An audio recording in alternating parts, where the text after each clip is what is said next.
نحمده ونصلي ونسلم على رسوله الكريم اما بعد فاعوذ بالله من الشيطان الرجيم بسم الله الرحمن الرحيم عن سليمان الفارسي قال خاطبنا رسول الله صلى الله عليه وسلم في آخر يوم من شعبان فقال يا أيها الناس قد أضلكم شهر عظيم شهر مبارك شهر فيه ليلة خير من ألف شهر جعل الله صيامه فريضة وقيام ليله تطوعا من تقرب فيه بحصلة من الخير كان كمن أدى فريضة فيما سواه ومن أدى فريضة فيه كان كمن أدى 70 فريضة فيما سواه وهو شهر الصبر والصبر ثوابه الجنة وشهر المواساة وشهر يزاد فيه رزق المؤمن من فطر فيه صائما كان له مغفرة لذنوبه وعتق رقبته من النار وكان له مثل أجره من غير أن ينقص من أجره شيء قلنا يا رسول الله صلى الله عليه وسلم ليس كلنا نجد ما يفطر به الصائم فقال رسول الله صلى الله عليه وسلم يعطي الله هذا الثواب من فطر صائما على مذقة لبن أو تمرة أو شربة من الماء ومن أشبع صائما سقاه الله من حوض شريبا لا يظمأ حتى يدخل الجنة وهو شهر أوله رحمة وأوسطه مغفرة وآخره عتق من النار ومن خفف عن مملوكه فيه غفر الله له وأعتقه من النار أو كما قال إن الله وملائكته يصلون على النبي يا أيها الذين آمنوا صلوا عليه وسلموا تسليما اللهم صل على سيدنا ومولانا محمد وآل سيدنا وأصحاب سيدنا ومولانا محمد وبارك وسلم وصل عليه السلام علیکم ورحمۃ اللہ وبرکاتہ۔ ناظرین کرام، آج ہم گفتگو کر رہے ہیں استقبال رمضان پہ۔ یہ وہ عظیم خطبہ ہے جو رسول اللہ صلی اللہ علیہ وسلم نے خود ارشاد فرمایا۔ اس حدیث مبارک کو روایت کیا صاحب مشکات نے 173 نمبر صفحہ میں، در منصور نے جلد 1 صفحہ 246 میں، صحیح ابن خزیمہ میں جلد 3 صفحہ 91 پر، کنز العمال حدیث نمبر 23714، الترغیب والترہیب علامہ منذری علیہ رحمہ کی کتاب ہے، جلد نمبر 2 صفحہ 94 پر، تفسیر مظہری جلد 1 صفحہ 199 پر، اور الجامع لشعب الایمان للبحقی میں جلد 2 صفحہ 216 پر۔ حضرت سیدنا سلیمان فارسی رضی اللہ تعالیٰ عنہ فرماتی ہیں کہ شعبان کے آخری دن میں رسول اللہ صلی اللہ علیہ وسلم نے ہم سے خطاب فرمایا اور فرمایا یا ایھا الناس، اے لوگو، اس سے مراد صحابہ اکرام رضوان اللہ تعالیٰ علیہم اجمعین، قد اضلکم شہر عظیم، کہ تم پر ایک عظیم مہینہ سایہ فگن ہونے والا ہے۔ اس حدیث مبارک کا پہلے میں ترجمہ کروں گا، پھر اس میں استعمال ہونے والے الفاظ کی وضاحت کروں گا اور بتاؤں گا کہ نبی کریم صلی اللہ علیہ وسلم نے رمضان المبارک کی آمد سے پہلے کس طرح رمضان المبارک کی اہمیت کو صحابہ کے دل میں اجاگر فرمایا۔ فرمایا قد اضلکم شہر عظیم، تم پر ایک عظیم مہینہ سایہ فگن ہونے والا ہے۔ شہر مبارک، برکتوں والا مہینہ ہے۔ شہر فیہ لیلۃ خیر من الف شہر، اور اس مہینے میں ایک رات ایسی ہے جو 1000 مہینوں سے افضل ہے۔ جعل اللہ صیامہ فریضہ، اور اللہ تعالیٰ نے اس کے دنوں کا روزہ فرض کیا ہے، وقیام لیلہ تطوعا۔ نبی کریم رؤوف الرحیم صلی اللہ علیہ وسلم ارشاد فرماتے ہیں کہ اس کی راتوں کا جو قیام ہے وہ زائد عبادت ہے۔ پھر فرمایا کریم آقا علیہ الصلوۃ والسلام نے کہ یہ وہ مہینہ ہے کہ اس میں اللہ تعالیٰ کا قرب حاصل کرنے کے لیے کوئی بندہ ایک نفلی کام کرے تو اللہ ایک فرض کے برابر ثواب دیتا ہے، اور اگر کوئی ایک فرض کے برابر کام کرے یا فرض ادا کرے تو اللہ تعالیٰ اس کو 70 فرضوں کے برابر ثواب عطا فرماتا ہے۔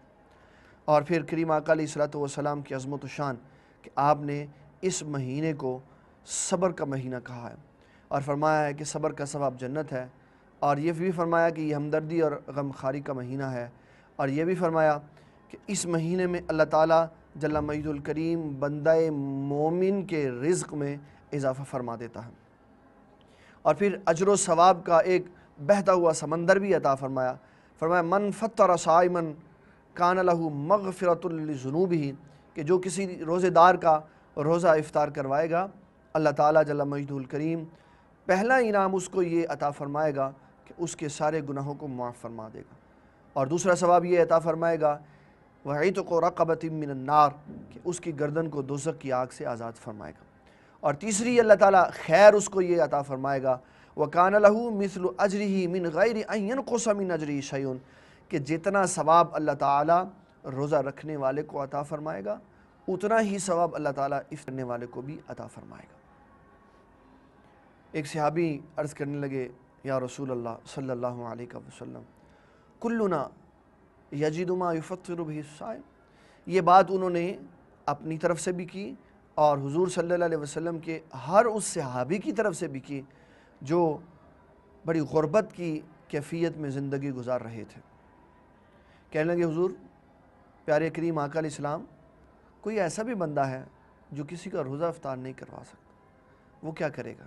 تو کریم آقا علیہ السلام نے وضاحتاً یہ فرما دیا کہ یہ ثواب کوئی بریانی کی پلیٹ یا بڑے عظیم کھانوں کے اوپر مشتمل نہیں ہے، بلکہ نبی صلی اللہ علیہ وسلم نے فرمایا من فطر صائما علی مزقۃ لبن او تمرۃ او شربۃ من الماء، کہ اگر کوئی کھجور کی ایک گٹلی، دودھ کے ایک گھونٹ اور پانی کے ایک گھونٹ پہ بھی کسی روزے دار کا روزہ افطار کروائے گا، اللہ تعالیٰ جل مجدہ الکریم اس کو بھی یہ تینوں ثواب عطا فرمائے۔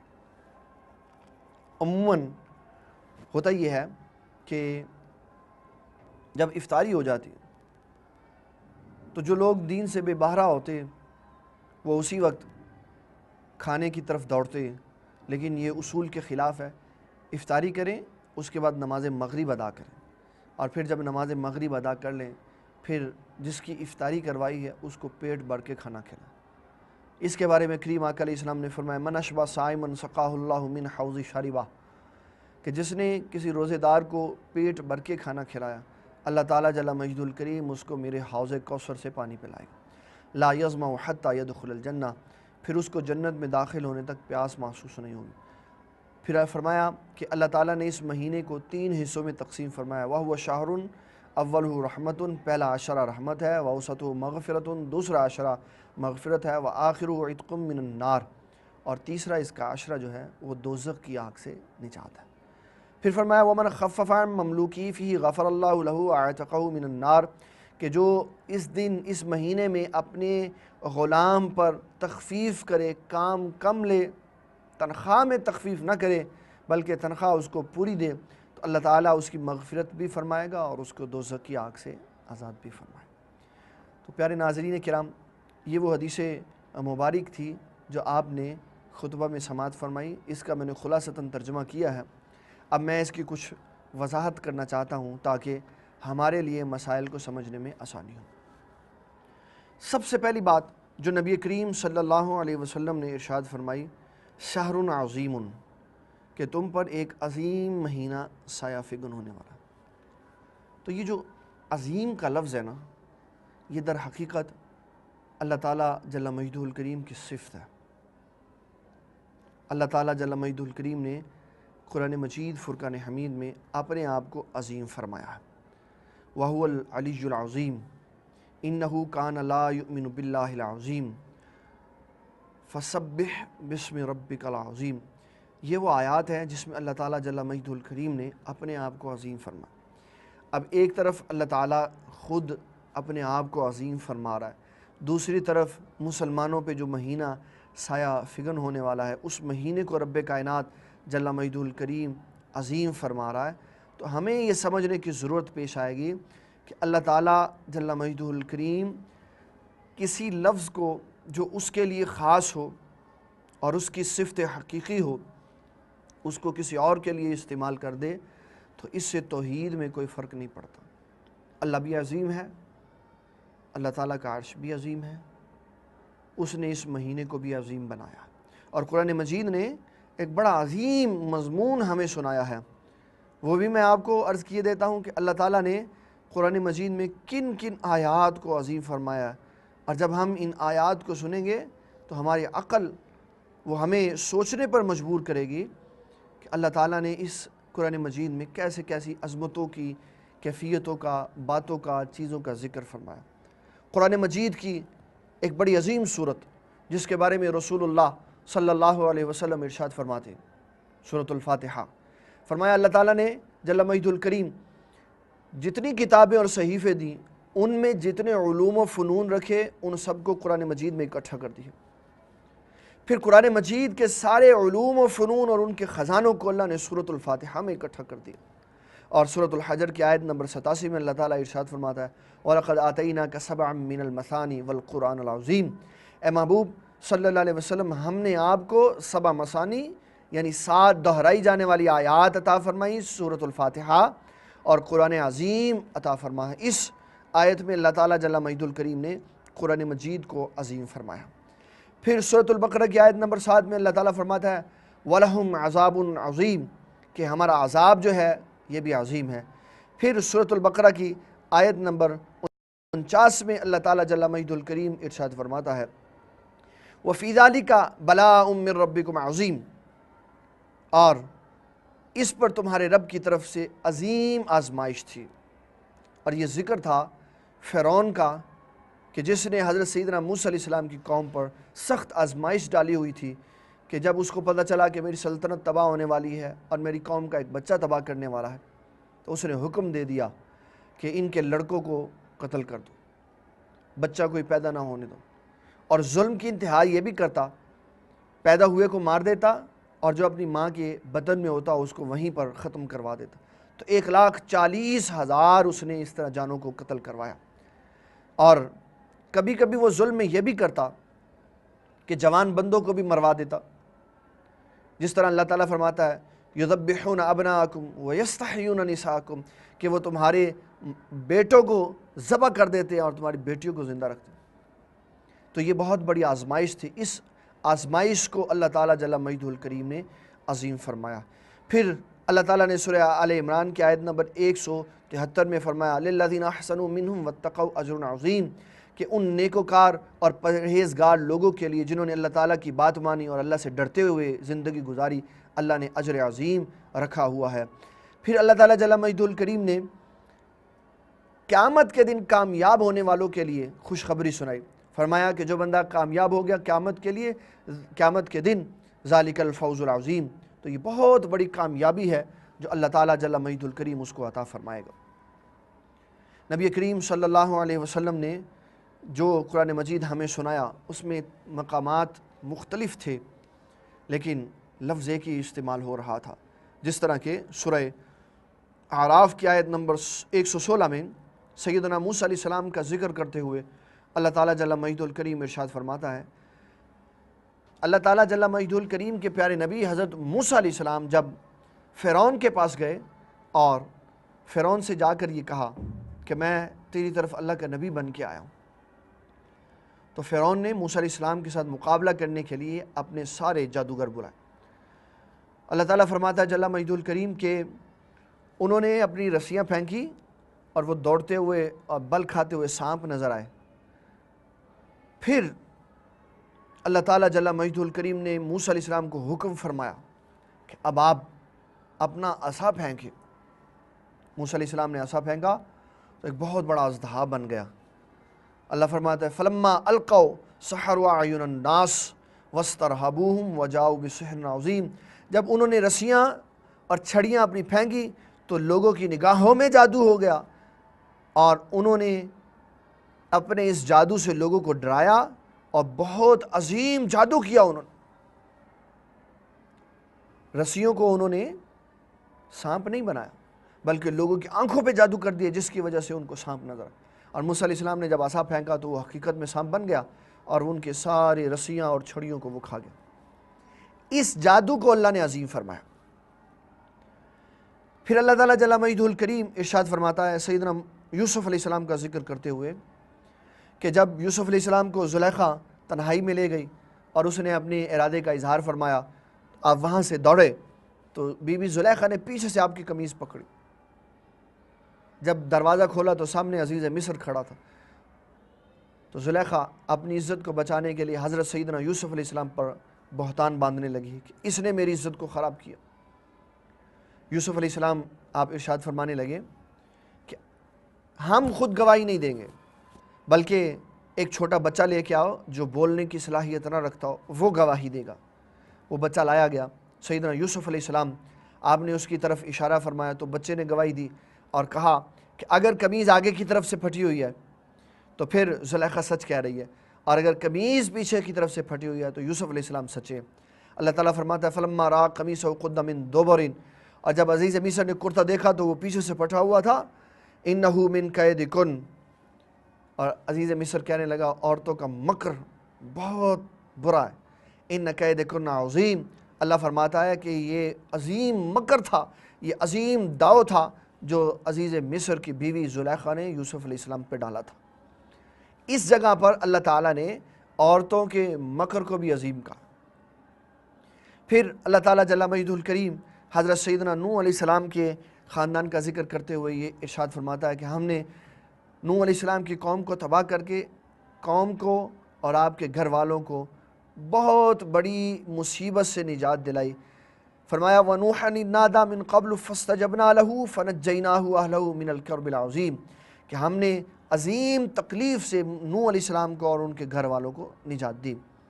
پھر قیامت کا ذکر کرتے ہوئے اللہ تعالیٰ سورۃ حج کی آیت نمبر 1 میں ارشاد فرماتا ہے یا ایھا الناس اتقوا ربکم، اے لوگو اللہ تعالیٰ سے ڈرو، ان زلزلۃ الساعۃ شیء عظیم، بے شک قیامت کا جو زلزلہ ہے، جو قیامت کی گڑگڑاہٹ ہے، جو قیامت والے دن کے مناظر ہیں، وہ بڑا عظیم مرحلہ ہے۔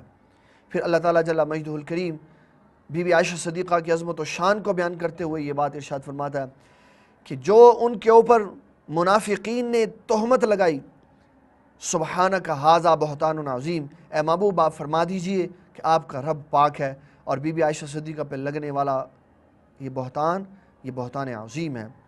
پھر اللہ تعالیٰ جل مجدہ الکریم نے طور پہاڑ کو عظیم فرمایا کالطود العظیم۔ پھر اللہ تعالیٰ جل مجدہ الکریم نے قارون کے خزانے کو انہ لذو حظ عظیم فرمایا۔ پھر اللہ تعالیٰ جل مجدہ الکریم نے شرک کو انہ لظلم عظیم فرمایا، شرک کو ظلم عظیم فرمایا۔ پھر اللہ تعالیٰ جل مجدہ الکریم نے حضرت سیدنا ابراہیم خلیل اللہ علیہ السلام کی قربانی کو عظیم فرمایا۔ فرمایا کہ ہم نے ابراہیم خلیل اللہ علیہ السلام کو خواب دکھایا، اور وہ خواب کیا تھا؟ وہ خواب یہ تھا کہ اے پیارے ابراہیم خلیل اللہ علیہ السلام آپ قربانی دیں۔ اللہ تعالیٰ جل مجدہ الکریم اس خواب کا ذکر کر رہا ہے کہ ہم نے پیارے ابراہیم خلیل اللہ علیہ السلام کو یہ خواب دکھایا، اور خواب میں ہم نے کہا کہ آپ قربانی دیں، ہمیں اپنی پسندیدہ شے دیں۔ ابراہیم خلیل اللہ علیہ السلام نے اللہ سے یہ گزارش کی رب ھب لی من الصالحین، یا اللہ مجھے صالح لڑکا عطا فرما۔ تو اللہ نے فرمایا فبشرناہ بغلام حلیم، ہم نے ابراہیم خلیل اللہ علیہ السلام کو ایک حلم والے لڑکے کی خوشخبری سنائی۔ فلما بلغ معہ السعی، جب وہ جوانی کو پہنچا اور ابراہیم علیہ السلام کے ساتھ کام کاج کرنے کے قابل ہوا، تو ابراہیم خلیل اللہ علیہ السلام نے کہا یا بنیہ، اے میرے بیٹے، انی اریٰ فی المنام، میں نے خواب دیکھا ہے، انی اذبحک فانظر ماذا تری، کہ میں تجھے ذبح کرتا ہوں، بتا تیری کیا رائے۔ قال یا ابت افعل ما تؤمر، ابراہیم خلیل اللہ علیہ السلام کے تابعدار صاحبزادے اسماعیل علیہ السلام عرض کرنے لگے اے پیارے ابا جان، آپ نے جو دیکھا ہے ویسے کر دیجیے، ستجدنی انشاءاللہ من الصابرین، بے شک آپ مجھے صبر کرنے والوں میں سے۔ کتنا خوبصورت باپ بیٹے کا کلام ہے۔ آج اگر کوئی باپ اپنے بیٹے کو کہے نا کہ بیٹے میں تیری شادی اپنی مرضی سے کرنا چاہتا ہوں، تو بیٹا مانتا نہیں ہے، وہ کہتا ہے ابا جی میں نے تو خود اپنے لیے تلاش کر کے رکھا۔ باپ بیٹے کو کام کہے اور بیٹا کندھے کے برابر ہو، باپ کی بات کو سنتا نہیں، جبکہ یہ کتنا عظیم بیٹا ہے کہ باپ کہہ رہا ہے بیٹے میں نے تیرے گلے پہ چھری چلانی ہے، میں نے خواب دیکھا ہے، تو بیٹا یہ نہیں کہتا کہ ابا جی آپ اپنا کام کرے جا کے، آپ کو کس نے اجازت دی؟ بیٹا کتنا تابعدار ہے، وہ کہتا ہے میرے پیارے ابا جان آپ نے جیسے دیکھا ہے ویسے آپ کر دیجیے۔ اس میں ایک مسئلہ کی وضاحت کرنا چاہتا ہوں۔ یہ دونوں اللہ کے نبی تھے اور صاحب شریعت تھے۔ ابراہیم خلیل اللہ علیہ السلام اللہ تعالیٰ سے ہم کلامی کا شرف رکھتے تھے، اسلام نے ان کے اوپر نظر رکھتے ہوئے کسی باپ کو یہ اجازت نہیں دی کہ وہ اپنے بیٹے کے گلے پہ چھری چلا دے۔ کوئی بیٹے کو خواب میں ذبح کرتے ہوئے دیکھے تو صبح اٹھ کے کہ بیٹے میں نے تجھے ذبح کرنا ہے، تو اسلام نے اس بات کی اس کو اجازت نہیں دی۔ لیکن اس کے باوجود اسلام نے باپ کے حق کو اوپر رکھا ہے۔ اگر باپ اور بیٹے میں محبت قائم نہ رہے، دشمنی آ جائے اور لڑائی جھگڑا شروع ہو جائے اور باپ بیٹے کو قتل کر دے، تو باپ کی عظمت کی وجہ سے شریعت مطہرہ باپ سے بیٹے کے قتل کا کوئی بدلہ نہیں لیتی۔ کیوں؟ بیٹا باپ کا مال تھا، باپ نے اپنا مال ضائع کیا، اور اپنا مال ضائع کرنے پہ کوئی سزا نہیں ہوتی۔ لیکن اگر بیٹا ظلم کرتے ہوئے اپنے باپ کو قتل کر دے تو اس نے عظیم انسان کو قتل کیا، اور اس کی سزا شریعت مطہرہ نے یہ رکھی ہے کہ جو اپنے باپ کو قتل کرے گا اس کو سزا میں خود قتل کیا جائے گا۔ تو کوئی اس آیت کو دے کر اپنے بیٹے کو ذبح نہیں کر سکتا، شریعت مطہرہ نے اس کا دروازہ بند کر دیا۔ فلما اسلما وتلہ للجبین، اللہ تعالیٰ فرماتا ہے دونوں نے اپنی پیشانی کو ہمارے حکم کے مطابق جھکا دیا۔ وَنَادَيْنَاهُ أَن يَا إِبْرَاهِيمُ، تو ہم نے ابراہیم علیہ السلام کو ندا دی، اے پیارے ابراہیم، قد صدقت الرؤیا انا كذلك نجزي المحسنین، تو نے تو ہمارے خواب کو سچا کر دیا، بے شک ہم محسنین کو بڑی اچھی جزا دیتے۔ ان ھذا لہو البلاء المبین، بہت بڑی آزمائش تھی۔ وفدیناہ بذبح عظیم، اور یہ قربانی عظیم قربانی تھی۔ وترکنا علیہ فی الآخرین، اور فرمایا ابراہیم ہم تیرے اس کام کو قیامت تک باقی رکھیں گے۔ سلام علی ابراہیم، اس قربانی کے بعد اللہ فرماتا ہے پیارے ابراہیم آپ پر سلام۔ تو یہ وہ مقامات ہیں جس میں اللہ تعالیٰ جل مجیدہ الکریم نے اپنی صفت عظیم کا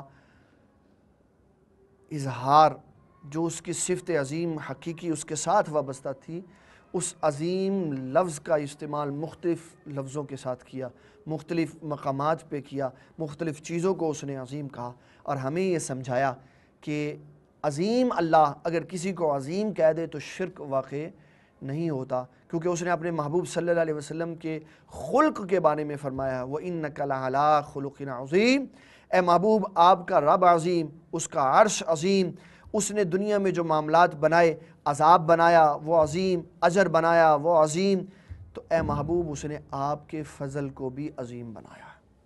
تو یہ سب سے پہلی بات کہ اللہ تعالیٰ فرماتا ہے کہ میں عظیم ہوں، اس کے محبوب صلی اللہ علیہ وسلم فرماتے ہیں تم پہ جو مہینہ آنے والا ہے وہ عظیم ہے، عظیم اپنی عظمت کے اعتبار سے، اپنی وسعت کے اعتبار سے۔ لیکن اس میں فرق ذہن میں رکھنا ہے، اللہ کا عظیم ہونا اور ہے، مخلوق کا عظیم ہونا اور ہے۔ مخلوق اللہ کے عظیم بنانے سے عظیم ہوتی ہے، اللہ تعالیٰ خود بخود عظیم ہے، اس کی عظمت حقیقی ہے، مخلوق کی عظمت مجازی ہے۔ مخلوق اللہ کی محتاج ہوتی ہے عظمت میں، اور اللہ تعالیٰ کسی کا محتاج نہیں ہوتا عظیم ہونے میں۔ اور وہ جس کو عظیم کر دیتا ہے وہ اس وقت تک عظیم رہتا ہے جب تک اللہ اس کو عظیم کیے رکھتا ہے، اور جب اللہ اسے عظمت لے لیتا ہے تو اس کی عظمت بھی ختم ہو جاتی ہے۔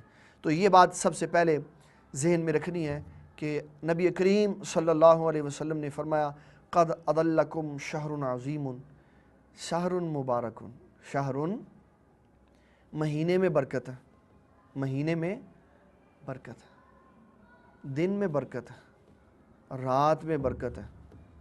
کیوں؟ ان کی نسبت اللہ تعالیٰ نے عظمتوں کے ساتھ ملا دی۔ لیلۃ القدر برکت والی رات، اللہ تعالیٰ فرماتا ہے وَنَزَّلْنَا مِنَ السَّمَاءِ مَاءً مُبَارَكًا، ہم نے آسمان سے برکتوں والا پانی اتارا، پانی بھی برکت والا، بندے بھی برکت والے۔ تو یہ ساری وہ برکتیں ہیں جو اللہ تعالیٰ جل مجیدہ الکریم اور اس کے پیارے حبیب کریم صلی اللہ علیہ وسلم کے بتانے سے ہمیں پتہ چلی ہے۔ دن بھی برکت والا، رات بھی برکت والی، مہینہ بھی برکت والا، پھر پانی بھی برکت والا، پھر جتنی چیزیں اللہ تعالیٰ جل مجیدہ الکریم نے ارشاد فرمائی وہ بھی برکتیں والی۔ تیسرے نمبر پر فرمایا اس مہینے میں ایک رات ایسی ہے جو 1000 مہینے سے بہتر، لیلۃ القدر۔ 2 راتیں اللہ نے عظیم فرمائی ہیں، ایک کو لیلۃ البرات کہتے ہیں اور ایک کو لیلۃ القدر۔ لیلۃ البرات اللہ نے کھول دی، واضح کر دی، جس کو 15 شعبان کی رات کہتے ہیں۔ لیلۃ القدر کو اللہ تعالیٰ نے چھپا دیا۔ اس لیے تاکہ لوگ عبادت میں اس کو تلاش کرنے میں جستجو کریں۔ اتنا فرما دیا کہ رمضان کے آخری عشرہ کی طاق راتوں میں اس کو تلاش کرو، 21 میں، 23 میں، 25 میں، 27 میں، 29 میں اس کو تلاش کرو۔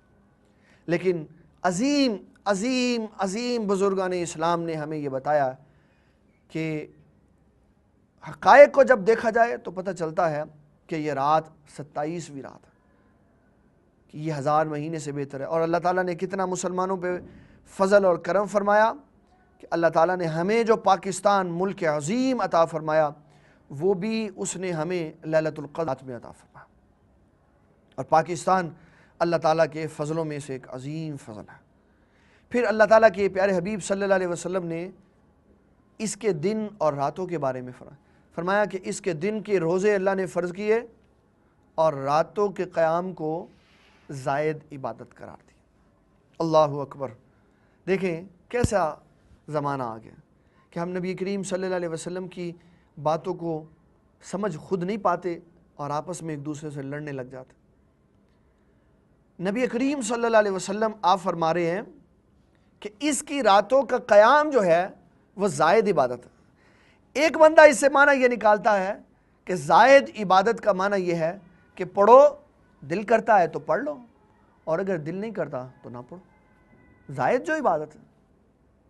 اور ایک نیک متقی صالح بندہ اس سے معنی یہ نکالتا ہے کہ نبی کریم صلی اللہ علیہ وسلم کے اس ارشاد عظیم کا معنی ہے کہ یہ زائد عبادت ہے کہ 11 مہینوں میں نہیں ہوتی، صرف رمضان میں ہوتی۔ اس کو قیام رمضان کہا گیا، اس کو قیام رمضان کہا گیا۔ اس کو ہم ایک علیحدہ ٹاپک میں ڈسکس کریں گے۔ نبی کریم صلی اللہ علیہ وسلم فرما رہے ہیں کہ اللہ تعالیٰ جل مجدہ الکریم نے اس مہینے میں نیکیوں کو وسعت عطا فرما دی کہ ایک بندہ مومن اپنی کوشش سے ہزاروں سال عبادت کرتا رہے، ایک نفل کو ایک فرض کا درجہ نہیں دے سکتا، لیکن اللہ تعالیٰ جل مجدہ الکریم نے اپنے فضل و کرم سے رمضان المبارک میں یہ عظمت رکھی ہے کہ یہاں ایک نفل ادا کرو تو اللہ ایک فرض کے برابر ثواب عطا فرماتا ہے، اور اگر بندہ ایک فرض ادا کرے تو اللہ تعالیٰ 70 فرضوں کے برابر اس کو جزا عطا فرماتا ہے۔ اور کتنا خوبصورت ارشاد ہے میرے پیارے آقا کا، فرمایا وَهُوَ الشَّهْرُ الصَّبْرُ، صبر کا مہینہ۔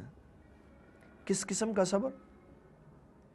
روزہ میں نے رکھا ہوا ہے، کھانا میرے سامنے پڑا ہوا، حلال ہے، جائز ہے، اور میں بڑا پرتکلف کھانا سمجھتا ہوں جو میرے سامنے پڑا ہوا ہے، اور بڑا شدید خواہش مند ہوں میں اس کو کھانے کا، لیکن میرے رب نے کھانے کی اجازت نہیں دی، تو کھانا سامنے ہونے کے باوجود میں صبر کر رہا ہوں، حلال چیزوں کو چھوڑ کر، کھانے کو، پینے کو، قربت زوج کو چھوڑ کر میں صبر کر رہا ہوں۔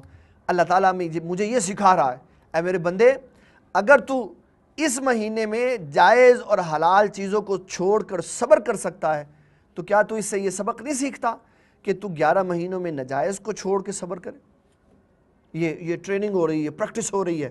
اللہ تعالیٰ ہمیں سکھا رہا ہے کہ جس چیز کو میں نے جائز قرار دیا لیکن میں نے منع کر دیا تو اس کو رمضان میں چھوڑ دیتا ہے، تو جس کو میں ناجائز کہہ کے تجھے منع کرتا ہوں تو کیوں نہیں چھوڑتا؟ کتنا عظیم وہ بندہ ہے جو اللہ تعالیٰ جل مجدہ الکریم کی ناجائز چیزوں سے دور رہے اور تقوی اختیار کرے۔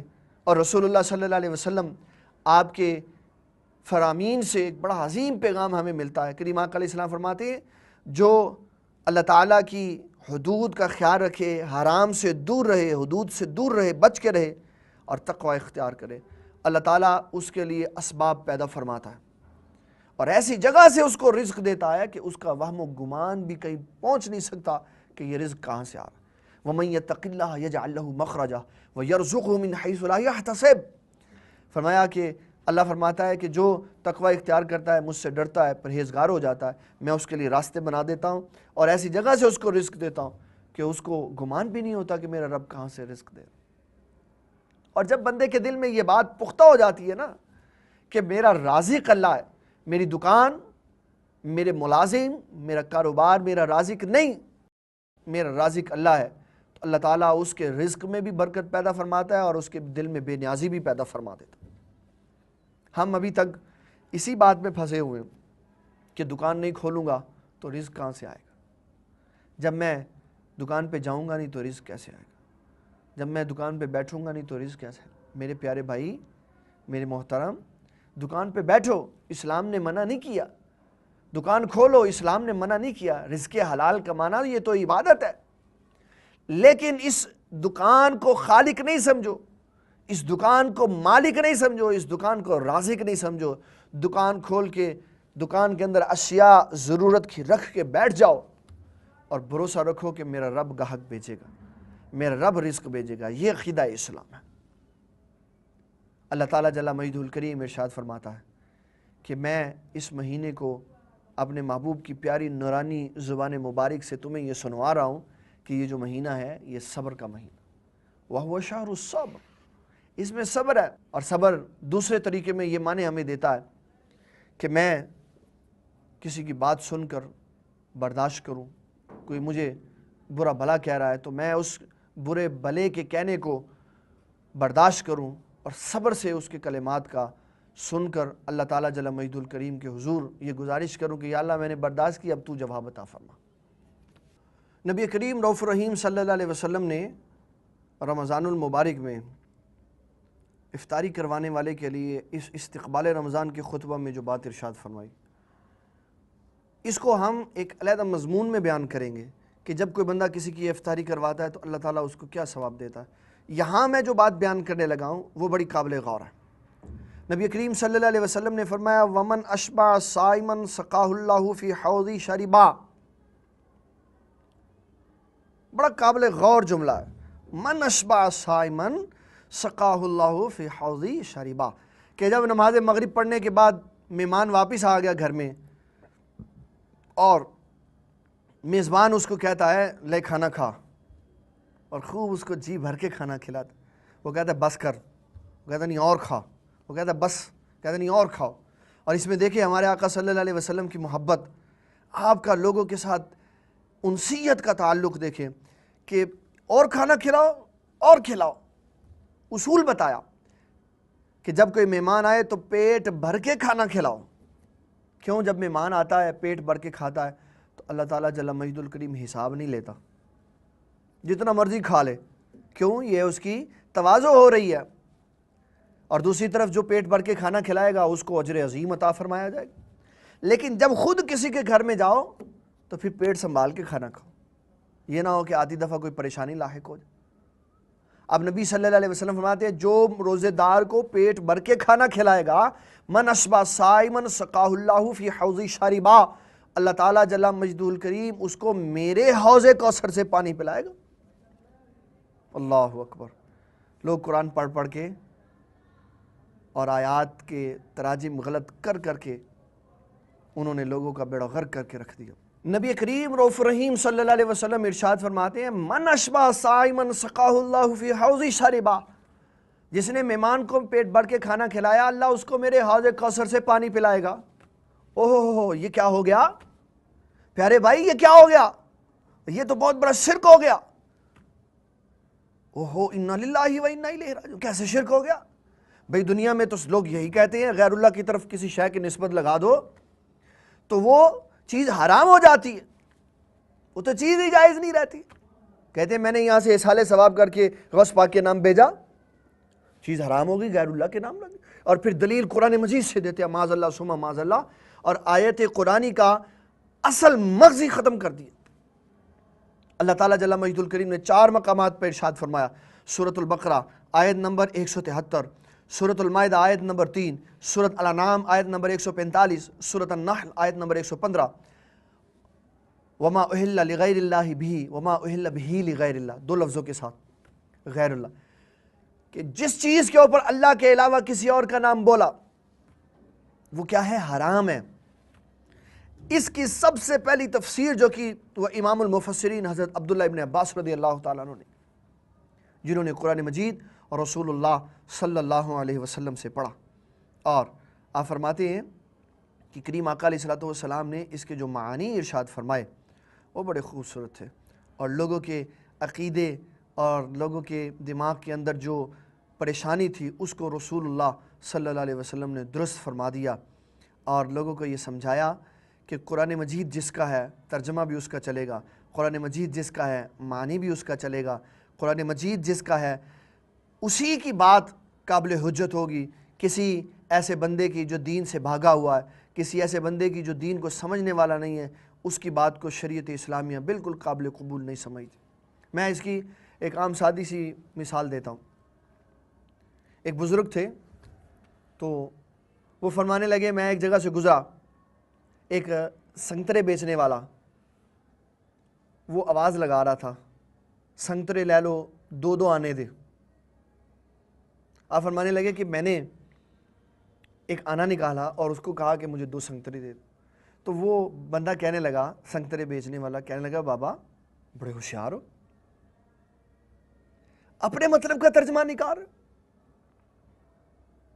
آپ نے فرمایا تو یہی تو کہہ رہا ہے نا، 2 آنے دے، ایک آنا دوں تو 2 تو سنگترے دے گا۔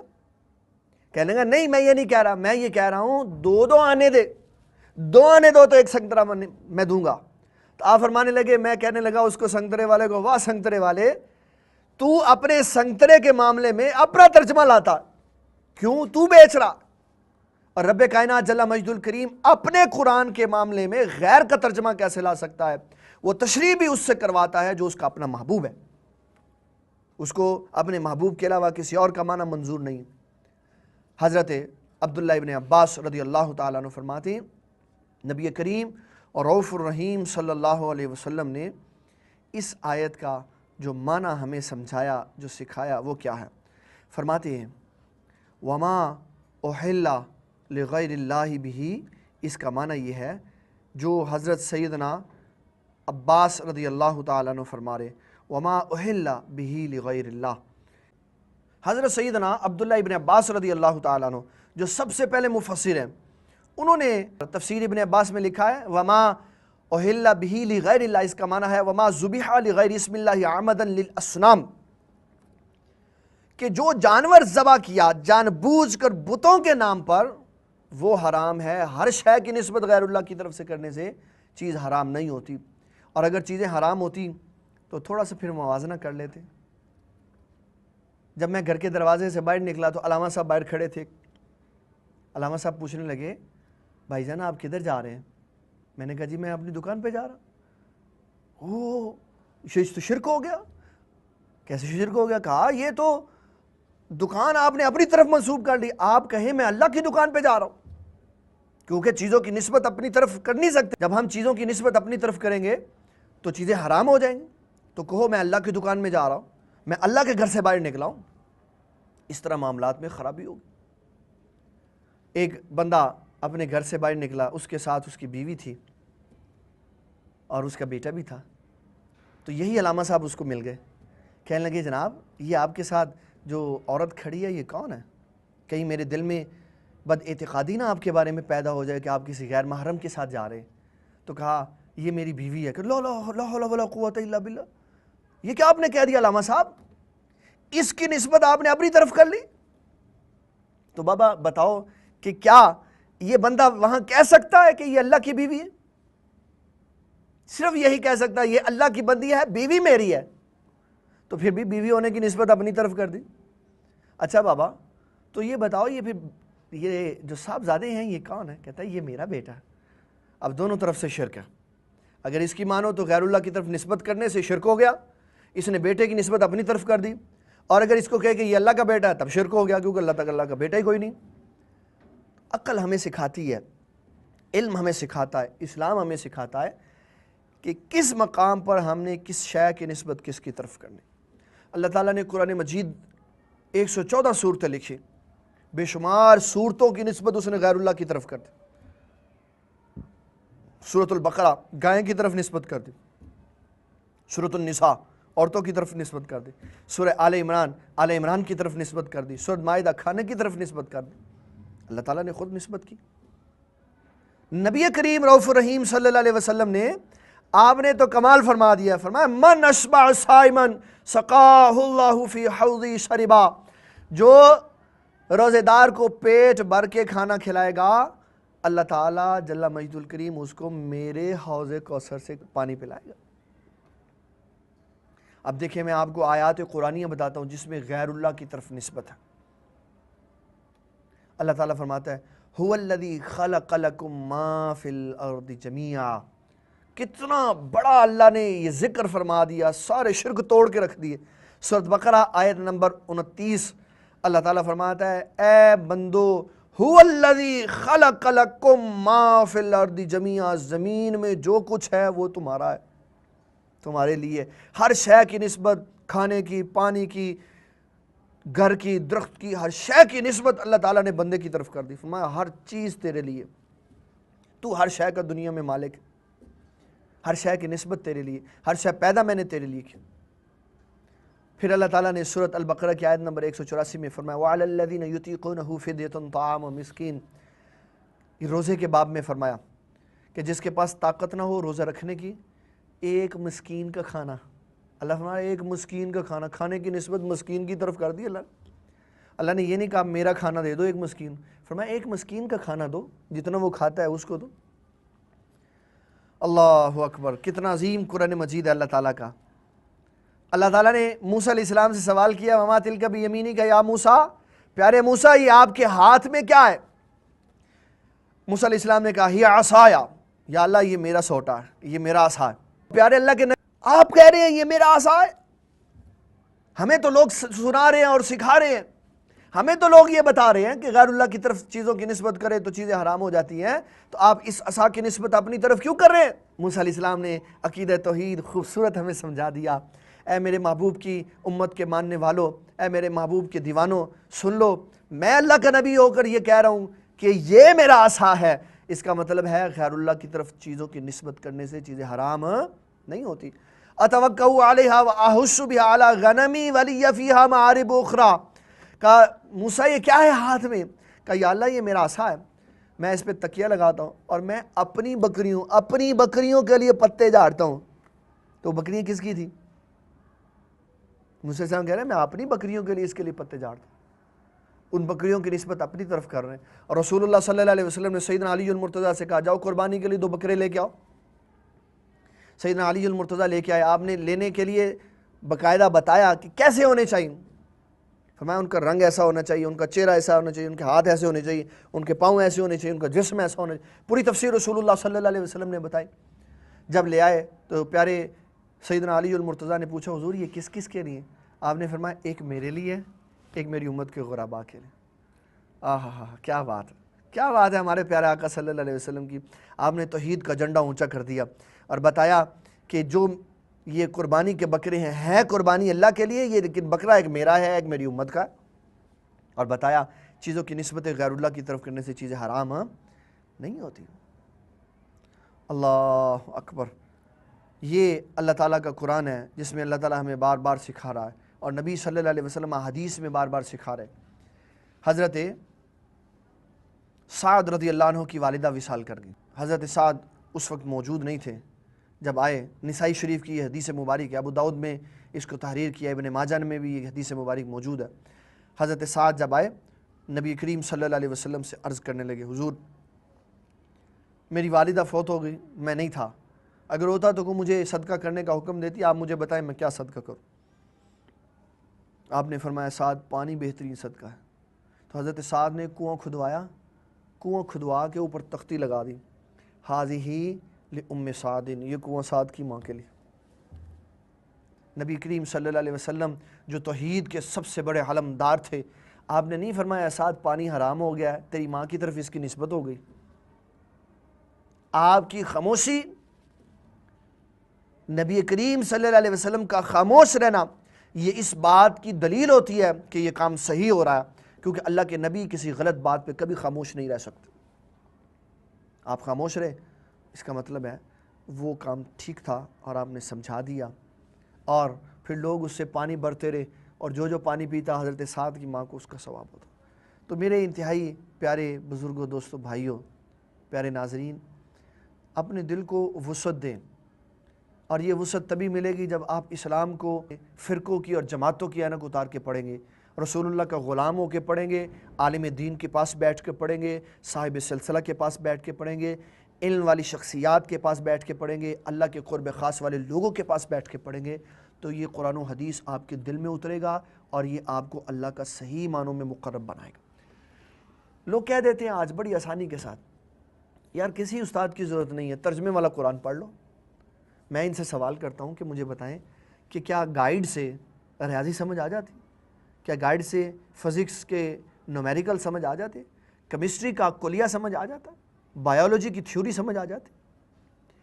ان کو پڑھنے کے لیے سالوں یونیورسٹیوں میں کھپائی کرنی پڑتی ہے، بہترین اسپیشلسٹ اساتذہ کے پاس پڑھنا پڑتا، پھر جا کے کوئی کیمسٹری میں ماہر ہوتا ہے، سائنسدان بنتا ہے، کوئی بیالوجی میں ماہر ہوتا ہے تو ڈاکٹر بنتا ہے، کوئی فزکس میں ماہر ہوتا ہے تو وہ فزکس کا ماہر بن جاتا ہے، کوئی ریاضی میں ماہر ہوتا ہے تو اسٹیٹ اور میتھ کا وہ استاد بن جاتا۔ ان سب علوم میں محنت کی ضرورت ہے، اور قرآن میں جس سے مرضی پڑھ لو، قرآن میں بس ترجمے سے قرآن مجید پڑھ لو۔ یہ بہت بڑا فتنہ ہے جو یہ کہتے ہیں کہ قرآن مجید کو بس ترجمے سے پڑھ لو۔ نہیں بابا، ترجمے سے قرآن مجید سمجھ نہیں آتا۔ قرآن مجید پڑھنا ہے کسی استاد کے پاس بیٹھ رہا ہوں۔ اگر ترجمے سے قرآن مجید سمجھ آتا تو صحابہ کو کیوں قرآن مجید سمجھ نہیں آیا؟ عربی دان تھے، قرآن عربی میں اترا ہوا تھا۔ جب ان کو کسی بات کی سمجھ نہ آتی تو رسول اللہ سے پوچھتے، حضور اس کا معنی تو بتا دیں۔ وہ بھی سیکھنے کے لیے رسول اللہ کی بارگاہ میں جاتے۔ علم کا بہت بڑا شہنشاہ، علم کے بہت بڑے انسان جن کو رسول اللہ صلی اللہ علیہ وسلم نے خواب میں یہ فرمایا، خواب بیان فرمائی جن کے بارے میں کہ اللہ نے مجھے علم دیا اور میں نے اپنا علم عمر بن خطاب کو دے دیا۔ دودھ کا پیالے کا خواب سنایا کہ میں نے دودھ کا پیالہ پیا اور پھر وہ دودھ کا بچا ہوا پیالہ میں نے عمر بن خطاب کو دے دیا۔ پوچھا حضور اس کی وضاحت کیا ہے؟ تو آپ نے فرمایا اللہ نے مجھے علم دیا، وہ میں نے علم خود پیا، اپنے اندر جذب کیا، باقی میں نے علم عمر بن خطاب کو دے دیا۔ وہ عمر بن خطاب، ان کو نہیں پتا تھا قرآن کیا ہے۔ حضرت عمر بن خطاب فرماتے ہیں میں نے 12 سال میں صرف سورۃ البقرہ پڑھی ہے۔ وہ بتا رہے ہیں کہ پڑھو گے نہیں قرآن اساتذہ کے پاس بیٹھ کر تو قرآن مجید نہیں سمجھ آئے گا۔ ان گائیڈوں سے اور ان ترجموں سے اور ان مختلف قسم کے خمیر جو لوگوں نے تیار کیے ہوئے ہیں قرآن و حدیث کے، 6-7 تفسیریں سامنے رکھ دی، ایک نیا مکسچر بنا دیا اور کہا کہ یہ میری تفسیر آ گئی۔ اس قسم کی چیزوں سے جب تک ہم چھٹکارا پا کے کسی صحیح مستند اور جید عالم دین کی بارگاہ میں زانو تلمس طے کر کے نہیں علم کو حاصل کریں گے، قرآن و حدیث سمجھ نہیں آئے گا۔ اور اللہ یہ جو فرما رہا ہے میں نے اس کو آسان بنا دیا، تو اس کا معنی یہ ہے کہ میں نے اس کو یاد کرنے کے لیے آسان بنا دیا۔ اس کے مفہوم اور اس کے مطالب سمجھنے کے لیے قرآن بہت مشکل ہے، اور اس مشکل کو آسان کرنے کے لیے بڑے بڑے جید علماء کی ضرورت پڑتی۔ اس لیے انتہائی واجب الاحترام ناظرین کرام، میرے پیارے بھائیوں، میری پیاری بہنوں، اگر آپ نے صحیح معنوں میں اسلام کی تعلیم لینی ہے تو آپ علماء کرام کے ساتھ روابط کو درست کریں۔ اگر آپ اچھے مبلغ بننا چاہتے ہیں تو ہفتے کی رات کو نگینہ مسجد آیا کریں۔ اگر آپ اچھے دائی بننا چاہتے ہیں تو نبی کریم صلی اللہ علیہ وسلم کی زندگی کا مطالعہ کریں، تاکہ ہمیں پتہ چلے کہ کریم آقا علیہ الصلوۃ والسلام نے دین اسلام کی تبلیغ کیسے کی، صحابہ نے علم سیکھا کیسے اور سکھایا کیا۔ اللہ تعالی ہماری حاضری قبول و منظور فرمائے۔ وما علینا الا البلاغ المبین۔